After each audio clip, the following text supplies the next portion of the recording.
നമുക്ക് കുറച്ച് പേർക്ക് അറിയാവുന്നതും എന്നാൽ കുറച്ച് പേർക്ക് അറിയത്തില്ലാത്തതുമായ ഒരു ഗ്രേറ്റ് മീൽസ് എഗ് മസാലയാട്ടോ ഞാൻ ഉണ്ടാക്കുന്നത്.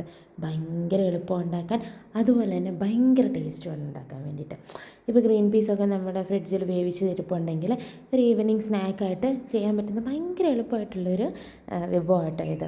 ഒരു പാൻ വെച്ച് ലേശം എണ്ണ ഒഴിച്ചിട്ട് അതിനകത്തേക്ക് ഒരു സവാള, വലിയ സവാള അരിഞ്ഞത് ഇട്ട് കൊടുത്ത്, ഒരു മുളകും അരിഞ്ഞത് ഇട്ട് കൊടുത്ത്, ലേശം ഉപ്പും കുരുമുളകും ഒക്കെ ഇട്ടിട്ട് നല്ലോണം ഒന്ന് സോട്ട് ചെയ്തെടുക്കാം.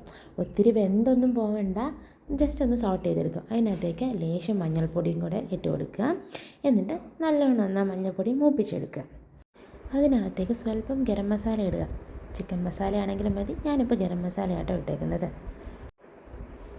എന്നിട്ട് വേവിച്ച് വെച്ചേക്കുന്ന ഗ്രീൻ പീസ് ഒരു കപ്പോ 1.5 കപ്പോ ഒക്കെ ഇട്ട് കൊടുക്കുക. ഞാനിപ്പോൾ 1 കപ്പാട്ടോ ഇട്ടേക്കുന്നത്.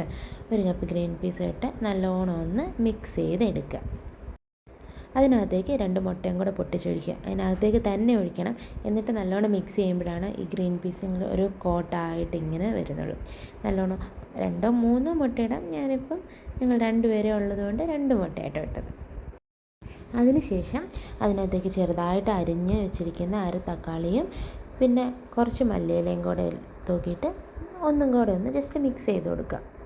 ഫ്ലെയിം ഓഫ് ആക്കിയിട്ടാണെങ്കിലും മതി. ആ തക്കാളി നമുക്കിങ്ങനെ കടിക്കാൻ കിട്ടണം. അതാണ്. എന്നിട്ട് നമ്മൾ പ്ലേറ്റിലോട്ട് വിളമ്പിയതിന് ശേഷം കുറച്ച് സവാള അരിഞ്ഞതും കൂടെ ഇട്ട് കൊടുത്തു കഴിഞ്ഞാൽ സംഭവം റെഡി. അടിപൊളിയാണ്, സൂപ്പർ സ്നാക്കാണ്.